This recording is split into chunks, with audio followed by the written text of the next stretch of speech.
in a tree. Now she rides anything, for she doesn't know what fear is, and the stableman lets her have horses cheap because she trains them to carry ladies so well.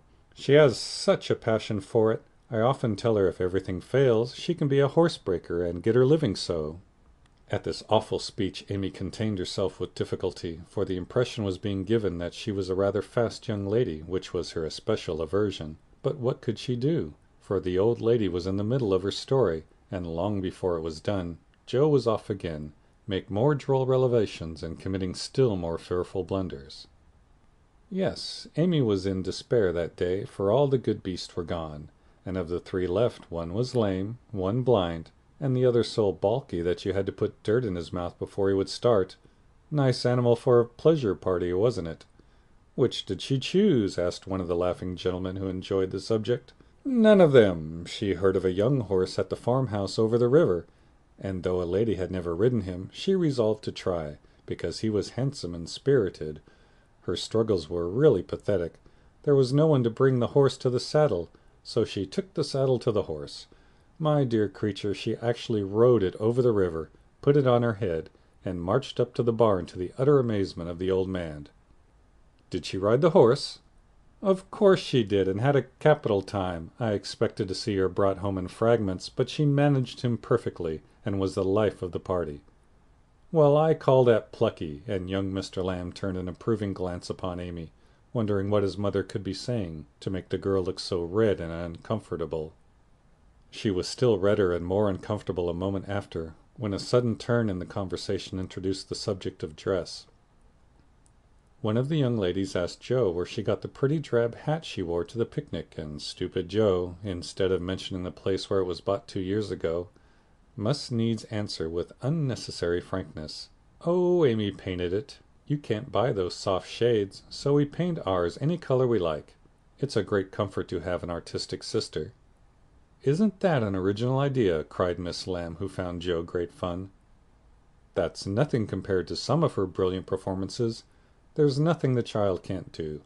Why, she wanted a pair of blue boots for Sally's party, so she just painted her soiled white ones, the loveliest shade of sky blue you ever saw, and they look exactly like satin," added Joe, with an air of pride in her sister's accomplishments. That exasperated Amy till she felt that it would be a relief to throw her card case at her. "We read a story of yours the other day, and enjoyed it very much," observed the elder Miss Lamb, wishing to compliment the literary lady, who did not look the character just then, it must be confessed.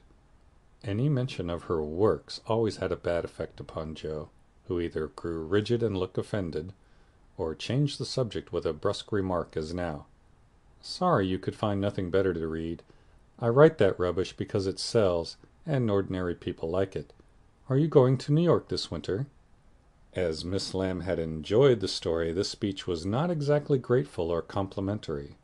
The minute it was made, Joe saw her mistake, but fearing to make the matter worse, suddenly remembered that it was for her to make the first move toward departure, and did so with an abruptness that left three people with half-finished sentences in their mouths. "Amy, we must go. Good-bye, dear. Do come and see us. We are pining for a visit. I don't dare to ask you, Mr. Lamb, but if you should come, I don't think I shall have the heart to send you away."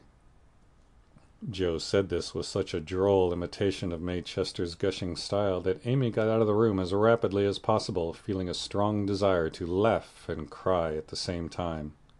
"Didn't I do well?" asked Joe with a satisfied air as they walked away.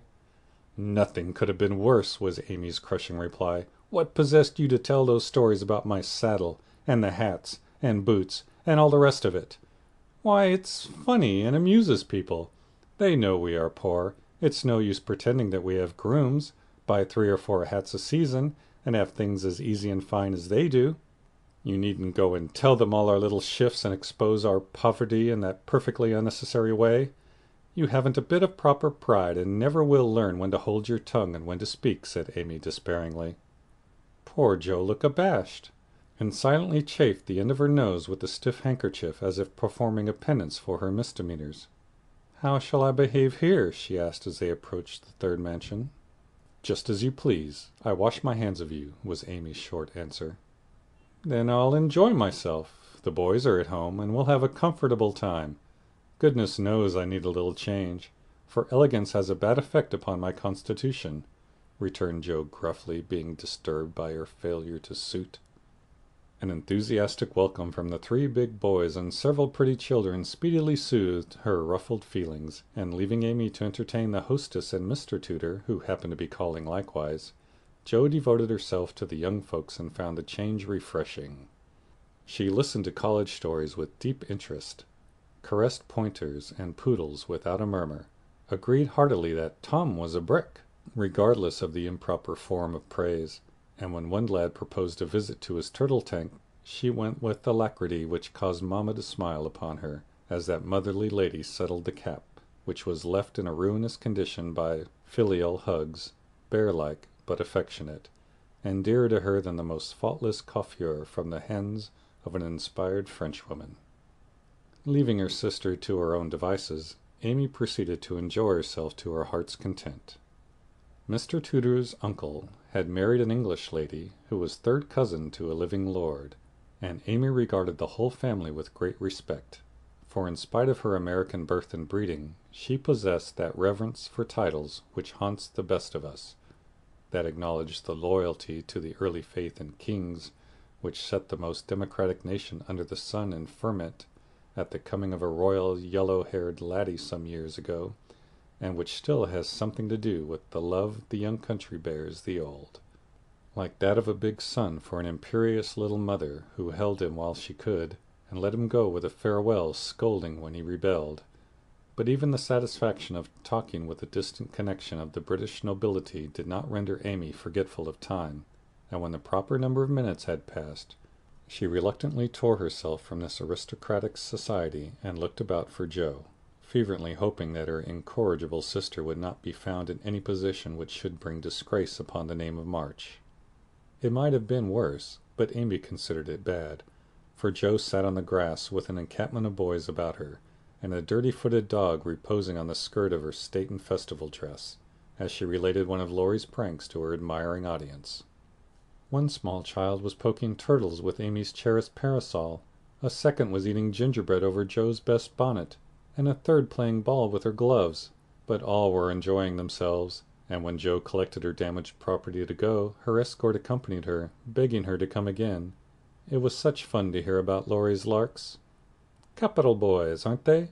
I feel quite young and brisk again after that," said Joe, strolling along with her hands behind her, partly from habit, partly concealed the bespattered parasol. "And why do you always avoid Mr. Tudor?" asked Amy, wisely refraining from any comment upon Joe's dilapidated appearance. "Don't like him. He puts on airs, snubs his sisters, worries his father, and doesn't speak respectfully of his mother. Laurie says that he is fast, and I don't consider him a desirable acquaintance, so I let him alone." "You might treat him civilly at least. You gave him a cool nod, and just now you bowed and smiled in the politest way to Tommy Chamberlain, whose father keeps a grocery store." "If you would have just reversed the nod and the bow, it would have been right," said Amy reprovingly. "No, it wouldn't," returned Joe. "I neither like, respect, nor admire Tudor. Though his grandfather's uncle's nephew's niece was a third cousin to a lord, Tommy is poor and bashful and good and very clever. I think well of him and like to show that I do, for he is a gentleman in spite of the brown paper parcels." "It's no use trying to argue with you," began Amy. "Not the least, my dear," interrupted Joe. "So let's look amiable and drop a card here, as the kings are evidently out, for which I'm deeply grateful." The family card case having done its duty, the girls walked on, and Joe uttered another thanksgiving on reaching the fifth house and being told that the young ladies were engaged. "Now let's go home and never mind Aunt March today. We can run down there any time. And it's really a pity to trail through the dust in our best bibs and tuckers when we are tired and cross. Speak for yourself, if you please. Aunt March likes to have us pay her the compliment of coming in style and making a formal call. It's a little thing to do, but it gives her pleasure, and I don't believe it will hurt your things half so much as letting dirty dogs and clumping boys spoil them. Stoop down and let me take the crumbs off of your bonnet." "What a good girl you are, Amy," said Joe, with a repentant glance from her own damaged costume to that of her sister, which was fresh and spotless still. "I wish it was as easy for me to do little things to please people as it is for you. I think of them, but it takes too much time